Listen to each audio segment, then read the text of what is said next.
welcome Jack Ma. Thank you. Thank you. Thank you. We've all become very cognizant of Jack and his story. And when Alibaba went public with the largest IPO in history, we knew a lot more about him. So I want to talk about his personal story. I want to talk about how many times he tried and failed and what kept him going. I want to talk about where he is today and how he got here, and where he is going and how he expects to get there. And if he gets there, what will it all mean for him and for the people that he wants to inspire? So I begin with this question, though, Jack. Why are you back at Davos?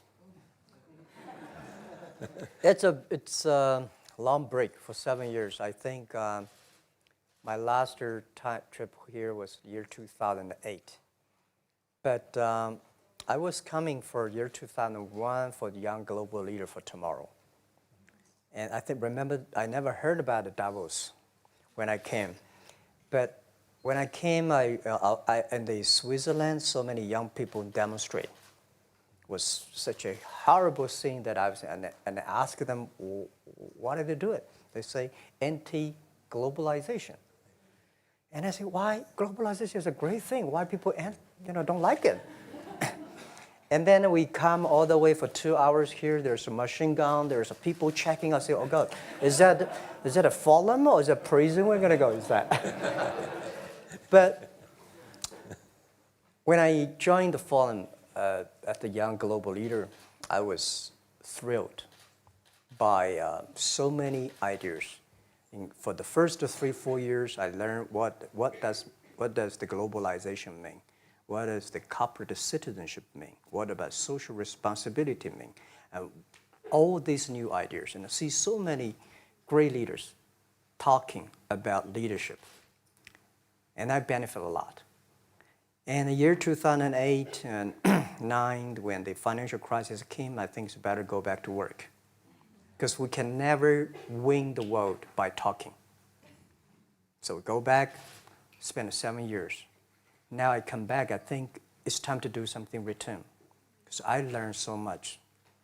Let's talk 12 about years that. ago. So why I should not talking to the young global leader of today, sharing with them how we've gone through. Okay. So that was the thing. Let's start with where you are today. Just how big is Alibaba? How many people come every day? How many people come in a week? How fast is it growing? Yeah, we have over 100 million buyers visiting our site, shopping our site every day. And we created 100 million every day. We created 14 million jobs for China, directly and indirectly. And we grow from 18 people to 30,000 people, 18 people in my apartment, to now we have a 4 big campus. Compared to 15 years ago, we were big, but compared to 15 years later, we're still a baby. And how big will you be 15 years from now? I think 15 years ago, I told my team that 15 years, in the past 15 years, we grow from nothing to this size. And 15 years later, I want people to know about Alibaba, know Taobao, because it's already everywhere. I want 15 years ago when we talk about what is e-commerce, why small business can using this e-commerce, this internet, can do business across the nation. And I hope 15 years later, people forget about e-commerce because they think it's like electricity. Nobody thinks it's a high tech today. Now, this is something that I don't want 15 years later. We still walk on the street talking about why and how e-commerce can help people. Talk about the IPO. Did it exceed your expectations? Well, it's a pretty small IPO, 250. Yes. Yeah. The largest IPO in the history of Wall Street. We raised. And number 2 was a Chinese bank. Thank you. I remember year 2001. We went to raise some 5 million, 3 million venture capitalist dollars in the USA, and got rejected. And I say we come back raising a little bit more. But I think, what we think more about is for $25 billion, how we can spend the money efficiently, because this is not the money, this is the trust from the world, the trust from those people. They want you to do better jobs to help more people. They want to have a good return. So I think gives me more pressure because when our market cap is bigger than IBM, for a certain day we're bigger than Walmart. We're one of the top 10, 15 largest market cap company in the world. I told my team and myself, is that true? We're not that good. Because years ago, people say, Alibaba model is terrible. Does not make money, have this and that, all the big bad things, because Amazon is better, eBay is better, Google is better, and there's no such model like Alibaba in the USA. So I told myself and people, we were better than people thought. But today, when we are that big size, I said, no, we are not that good as people thought. We're just a company 15 years old. Average age is 27, 28 years old, young people. We're doing something that human beings have never tried. So I want to talk about the future. Let me take you back to when you were born in Hangzhou, where the headquarters still are. Yep. And your campus is there. You don't have a loot, don't move your loot. Your headquarters there. Yeah, you found it there, loot there. You grew up in the 60s. 64. Born in 64. That was the time of the Cultural Revolution. Yeah, it was the end of the Cultural Revolution. It was, well, my grandfather was a tiny landlord, was considered, after liberation, was considered to be a bad guy. So I was, I know how tough it was when I was a kid. You tried to get into 3 colleges. Mm-hmm. Each time they rejected you. No, I tried. There's examination that young people, if you want to go to university, you have to take the examinations. So I failed 3 times. Right. But a lot of fail. I failed for funny things that I failed a key primary school test for 2 times. And I failed 3 times for the middle schools. And you will never believe in Hangzhou, my city, there's only 1 middle school that lasts only 1 year. It was changed from primary school to middle school because our graduates of our school, no middle school accept us because we were too bad. Yeah. They would become a middle school. What effect did it have, though, being rejected? Well, I think we have to get used to it. We're not that good. Even today, we still have a lot of people reject us. I think when I graduated from universities, and before I, for 3 years, I tried to fill in the universities. So I applied jobs for 30 times, got rejected. I went for a police. They said, no, you're not good. I went to even the KFC. When KFC come to China, come to my city, 24 people went for the job. Yeah. 23 people were accepted. I was the only one guy. And we went for police. 5 people, 4 of them accepted. I was the only guy that I received it. So to me, being turned down, rejected. Oh, by the way, I told you that I applied for Harvard for 10 times, rejected. I know I'll be rejected. I just don't want to say that. Yeah, sorry now. 10 times you wrote them and said, I'd like to come to Harvard. Yeah. And then I told myself, someday I should go teach there, baby. I think that can be arranged. Richard Nixon came to Hangzhou. Yeah. And after that, tourists flooded the place. Yeah. And that's how you learned English. Yeah. I really like I don't know why, at 12, 13 years old, at that time I suddenly fell in love into the language, the English. And there's no place you can learn English at that time. There's no books, English books. So I went to the Hangzhou Hotel, now called Hangzhou Shangri-La Hotel, because that was the hotel can receive the foreign visitors. So every morning for 9 years, I showed them around as a free guide, and they taught me English. And I think that changed me. Today, I'm a 100% made in China. I've never got a one-day train outside China. Yeah. And when people talk to me, say, Jack, how can you speak English like that? Why sometimes you talk like an Western guys? I think that was the 9 years. These Western tourists opened my mind because everything they told me are so different from the things I learned from the schools and from my parents. So now I have a habit.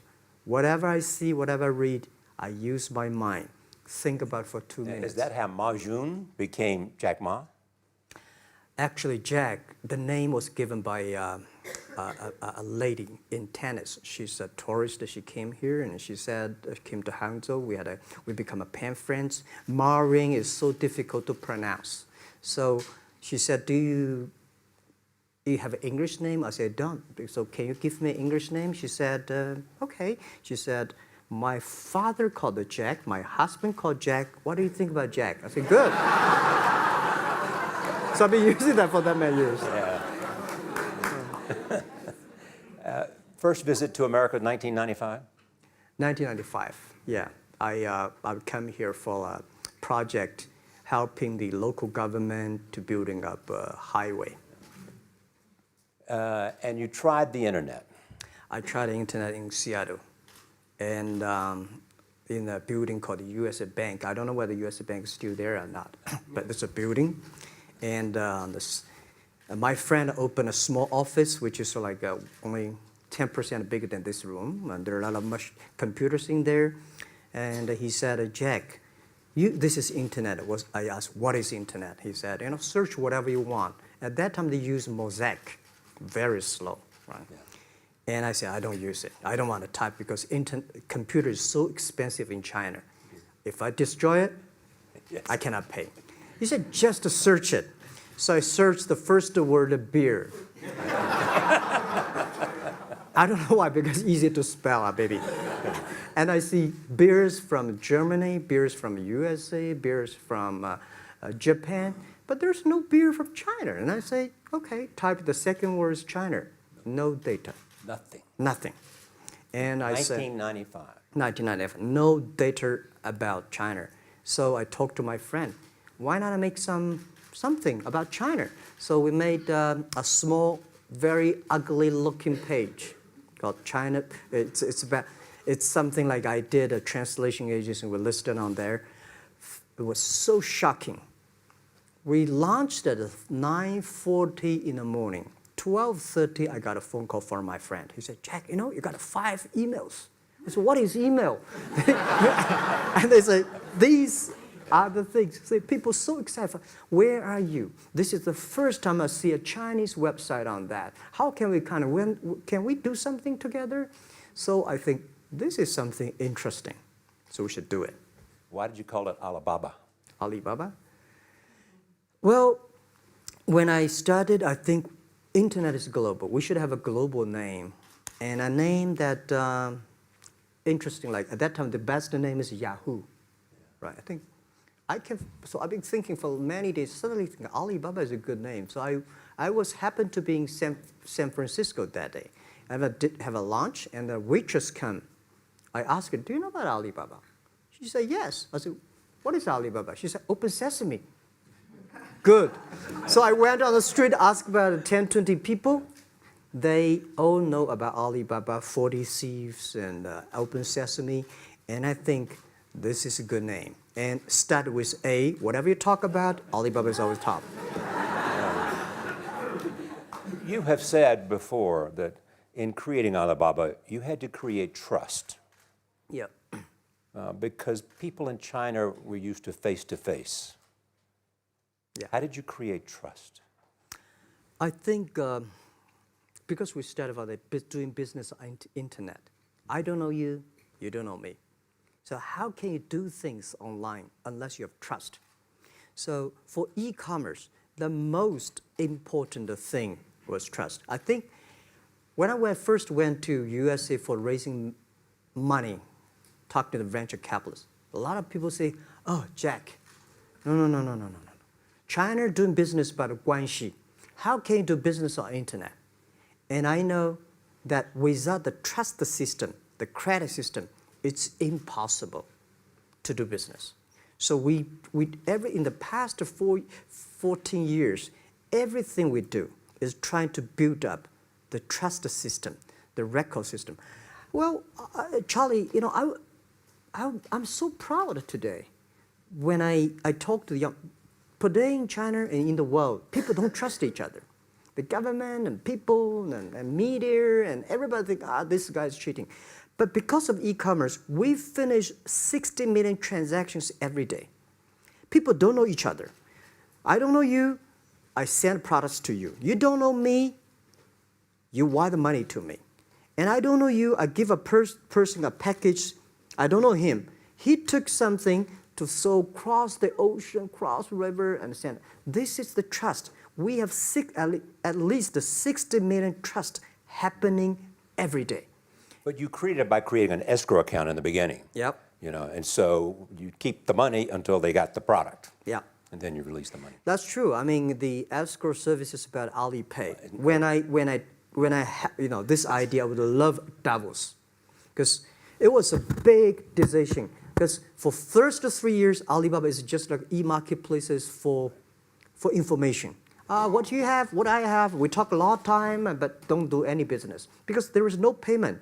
I talked to the banks. No banks want to do it. Banks say, no, this thing never work. So I don't know what to do. Because if I start to launch a payment system, it's against the financial legal laws. Because you have to have a license.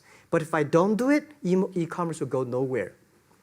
So then I went to Davos. I listened to a leadership discussion. Leadership is about responsibility. And after I listened to that panel, I give a call to my friends, my colleagues in my apartment, say, do it now, immediately. If something wrong, the government not happy about that, if one body has to go to the prison, Jack might go to the prison. Because it is so important for China, for the world, to build up the trust system. And if you did not do it, I said, and do not do it properly, stealing money, money wash, no trust record, I send you to the prison. That was the thing. And people don't like it. So many people I talked to at that time for Alipay, they say, this is the stupidest idea you have ever got. But I say, I don't wear the stupid clever as long as people use it. Now we have 800 million people using this Alipay. Stupid things, if you do it better, is better. Alipay is a privately held thing. It's not part of Alibaba. No, it's a Let private. me talk about money for a second. Yeah. You have never gotten money from the Chinese government? No. None. I want it at the beginning, and later I don't want it, because I think if the company always think about picking money from out of the government pockets, that company is rubbish. Think about how can you make money from the customers and market and then help customers succeed. That's our philosophy. No money from Chinese banks? No. No. I at that time I want, and now they want to give me, I don't want it. Yeah. All right. Your relationship with the government. Mm-hmm. Yeah. What's your relationship? I mean, if they didn't, here's what some say, that you have existed in an environment that's not, they have restricted competition for you. And that's a pretty good thing to do for a private company. Yeah. I think the relationship with the government for us is very interesting. For the first 5 years, because I've been working as a part-time jobber for a government organization called Ministry of Foreign Trade, 1997, for 14 months. And I learned that you should never rely on government organization to do e-commerce. And I started a business. I told my people and team, in love with the government, but don't marry them. Respect them. And a lot of people say, well, government officers talking about internet, the censorship and this, that, and they worry about. I think it's the opportunity, it's a responsibility talking to them, tell them how internet can help. So you tell them we create jobs. Oh yeah, I think a lot of people debate and fight against them. And in the first 12 years, anybody come to my office, I sit down talking to them, how we can help economy, how we can create jobs, why China will improve by the internet. I think because internet that time is new to any government. And if you convince somebody, and you have the chance. So today I'm very talkative. That probably, this is why I talk to so many people. So, I mean, if the government comes to you and asks you to do something for them. Normally, when government comes say, Jack, can you do this project? I say no. I say no. I can introduce some friends who are interested in doing that for you. But if they continue to want me to do it, I say, okay, I do it, but I don't charge. I hope next time don't come to me again. But recently, we help some government organizations do it. For example, every Spring Festival, the train ticket is so difficult.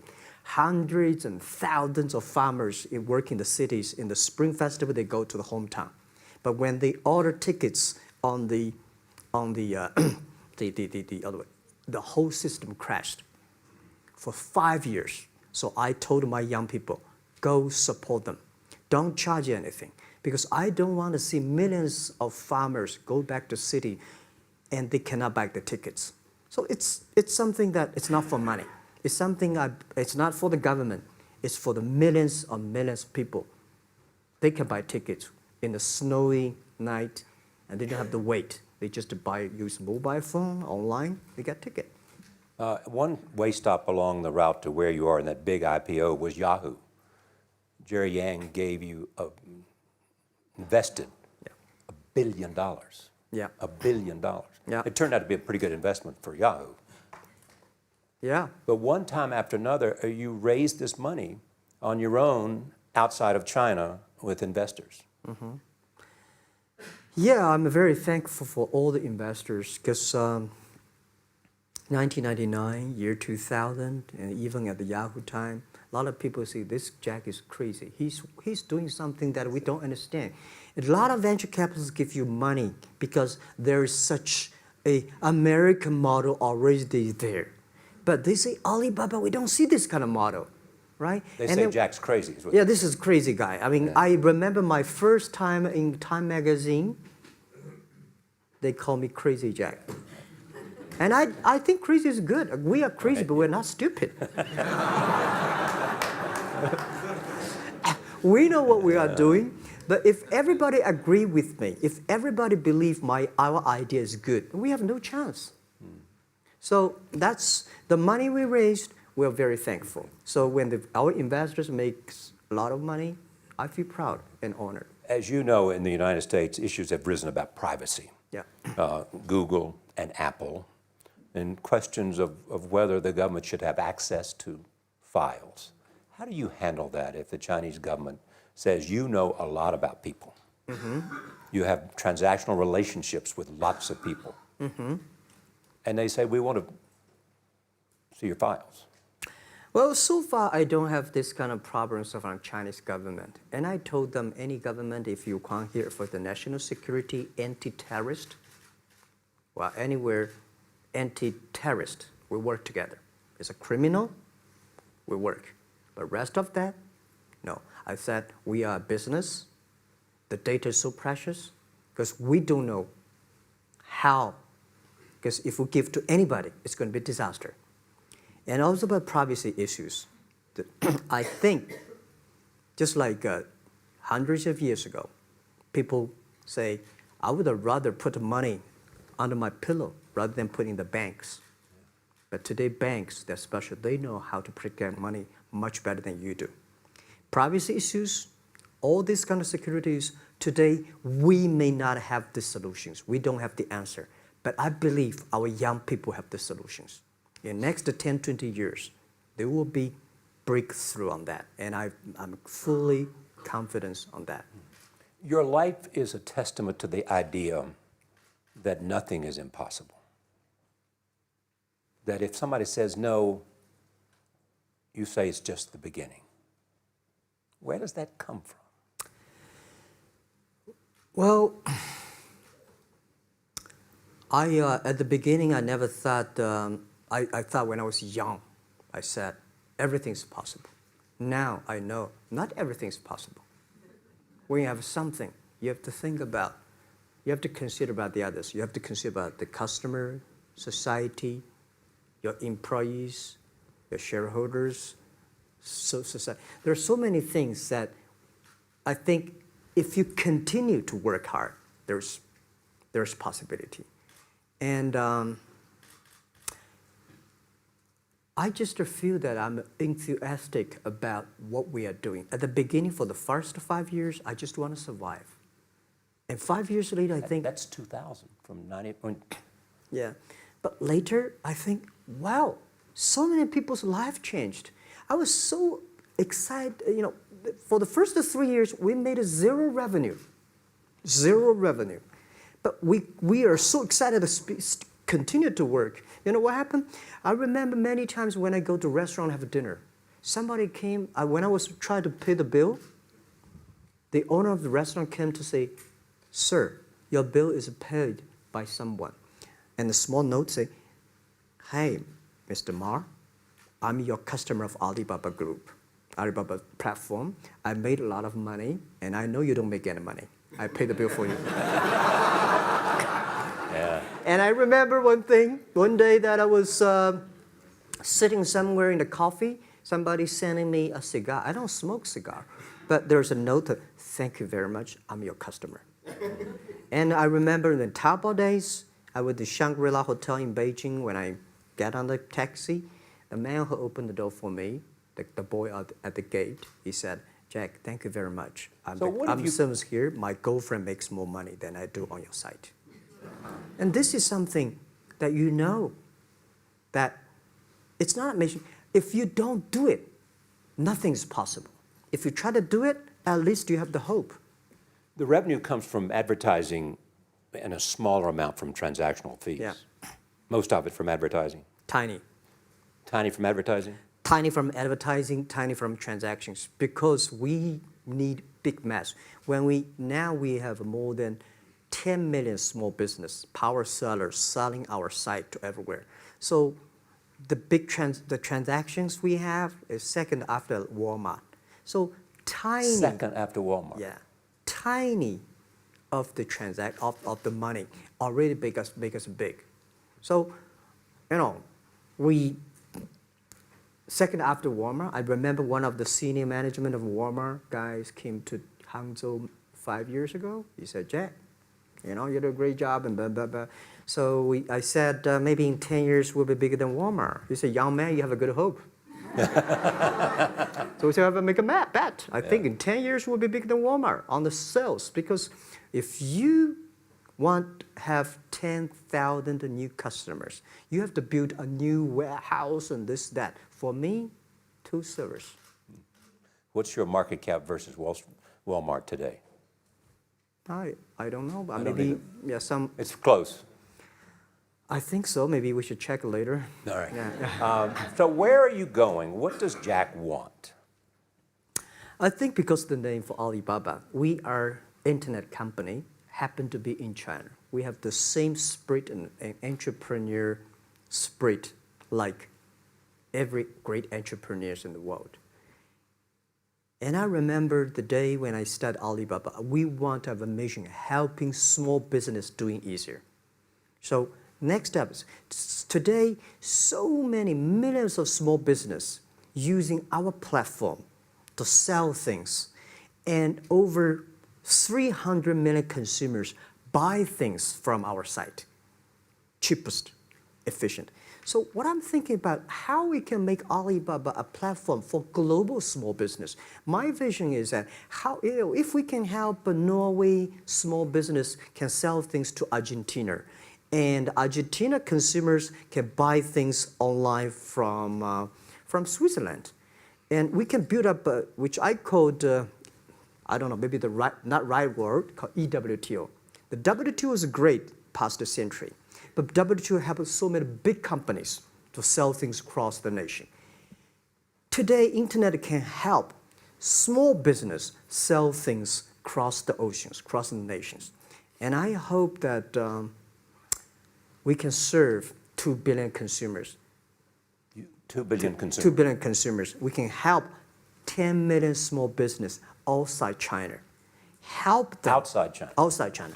Because we help the American farmers in Washington State almost 300 tons of cherries to China last year. Cherries. Before we sell, the ambassador of US came to me and said, Jack, can you help us selling cherries? In China. I said, what cherries and the fruits? He said, why not? I said, why not? Let's try. So that when we start to sell cherries, the cherries still on the trees. So we start a pre-order, 80,000 families order cherries online.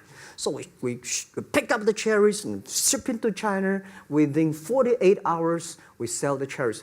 The consumers are so happy. But we got a lot of letters complain after 3 days. They say, why only 100 tons? Why we should not get more? So we sell, 2 months ago, we helped the Costco. We sold 300 tons of nuts to China. So I'm thinking about if we can sell, we're also selling Alaska seafood to China. So if we can sell seafood, if we can sell the cherries, why we cannot help American and European small business selling things to China consumers? China needs that. So this is what I want to do is that 2 billion consumers, China, Asia, developing nations, how we can let them buy things globally. Alibaba rode with the millions of people that went from poverty to the middle class in China. I mean, you were right there growing as they grew and increased. When you look at the international markets, you're doing well in Russia? Yeah. How well? We do pretty good on Russia, and we do also pretty good in Brazil. In Brazil? Russia, I think now I don't know, we are if not the number one, we're the number 2 or number 3 largest. E-commerce. E-commerce. I remember last year we had a campaign. The campaign is that a lot of Russian girls and boys want to buy things from China. You know how many days a Russian girl placed an order and received the products from China? 2 years ago, 4 months. Even that, people are so happy about all the thing. And last year, the campaign, within 1 week, we crashed the whole logistics system of Russia. All right. You were also seen in Hollywood. Yeah. What are you doing in Hollywood? Well, I like the Hollywood innovation and the digital background. I learned so much about the Hollywood movies, especially the Forrest Gump. You love Forrest Gump. I love Forrest Gump. Well, why do you like him? Simple. Never give up. Never give up. People thinking he's dumb, but he knows what he's doing. And I was very depressed the day, year 2002 or 3 in the States, when a bit earlier than that. I was very depressed when I could not find out a way for the internet. And then I watched the movie in my friend's home, Forrest Gump. When I see him, I think, this is the guy we should learn from. Believe what you're doing, love it, whether people like it, don't like it, be simple. And like the word, life is like a box of chocolate. You never know what you can get, right? I never know I would be here talking to you and talking to Charlie Rose. I never know. But today I made it. I told my people in my apartment 15 years ago, guys, we have to work hard, not for ourselves. If we can be successful, 80% of the young people in China can be successful. We don't have a rich father, powerful uncle. We don't have $1 from bank, 1 cent from government. Just work as a team. So what do you worry about? I worry about it today. Young people, a lot of young people lose hope, lose vision, and start to complain. Because we also have the same period. Because when it's not a good feeling being rejected by so many people. We also depressed, but at least later we find that the world has a lot of opportunity. How you see the world, how you catch the opportunity. So, and the Hollywood gives me a lot of inspiration. You know? But you were out there for business. You were out there because you want to make movies and sell them. I want to make the movie for business-wise. We are e-commerce company. We have a lot of products that need logistic. But movie, TV, these are things you don't need logistic system. And movie probably is the best product that can help Chinese young people to understand. Because one thing I told the Chinese people, my friends, in American movie, all the heroes at the beginning, they look like a bad guy. Terrible things coming, they become a hero. And finally, they all survived. China, if you're a hero, all the hero died. So, because only dead people become the hero. So nobody want to be the hero. So you want to change the Chinese definition of hero? Yeah, I want to say hero. Today we have so many heroes who live in this world. Are you still writing these kung fu novels, or are you just reading them? I read them, and I start to write something. I think it's fun. The kung fu is something you start to think about something that you cannot do. But if you have some luck, if you continue to practice, if you got a good master, if you're a good team, you get expert. So at least to make me, when I'm busy, when I'm tired or frustrated, I read kung fu books. And You also travel with a Tai Chi. Am I saying that right? A trainer. Tai Chi? Tai Chi. Tai Chi. Tai Chi, yeah. What does that do for you, other than keep you in good health? I love Tai Chi. Tai Chi is a philosophy about yin and yang. Yeah. Tai Chi is about how you balance, how you work, like a competition. People say when I compete with eBay, say, you hate eBay. No, I don't hate eBay. It's a great company. You know, they come, I go. You know, Tai Chi is like, you fight here, I go over there. You put it on the top, I go to down, right? So it's a balance, right? You are heavy, I'm small, you know. When I'm small, I can jump. You're heavy, you cannot jump. So the Tai Chi is about a philosophy. I use in Tai Chi philosophy in the business. Calm down. There's always way out. And keep yourself balanced. And meanwhile, don't try to because business is a competition is a fun. Business is not like a battlefield. You die or I win. Business, even if you die, I may not win. Right? So it's about fun. So Tai Chi gives me a lot of inspirations. But you want your life and you want this company, Alibaba, to change the world. And you're changing the world if, in fact, you provide a forum for buying and you enable people to earn a living. Yeah. But also, you believe that Alibaba ought to change the lives of women. So what are you doing? First, I think many years ago, I want to change the world. Now, I think if we want to change the world, we change ourselves. Change ourselves is more important and easier than change the world. And second is that I want to improve the world. Because it changed the world may be Obama's job. Because my job is to making sure that my team are happy. Because my team are happy, they can make my customer happy. If my customer, they are all small business. When they're happy, we are happy. About women, one of the secret source for Alibaba's success is that we have a lot of women. What percentage of women Well, among one day employees? before, I think 2 or 3 months before we IPO, there's American journalist come to our company. She asked me a question. Jack, I've seen so many women in your company. I say, what's wrong? We have later we find that we have 47% of the employees of our company are women. How many? 40? 47% of our company are women. And we actually had a 51 because we acquired some company these days. They have more men, so balance that. But these are women in top-level positions? 33% of the management are women. And 24% of the senior management, very top level, are women. We have a women CEO, CFO, CPO, Chief People Officer, and we have everywhere. And I think so comfortable to working with them because women, in this world, if you want to win in 21st century, you have to making sure that making other people powerful, empower others, making sure the other people better than you are, then you will be successful. So I find the women, they think about the others more than they think about themselves. Right. Yeah, women think about the kids, husband, parents, much more than the man. And the user-friendliness. A couple of things I want to talk about before we go, because we have less than a couple of minutes. China today, are you worried the economy slowed down?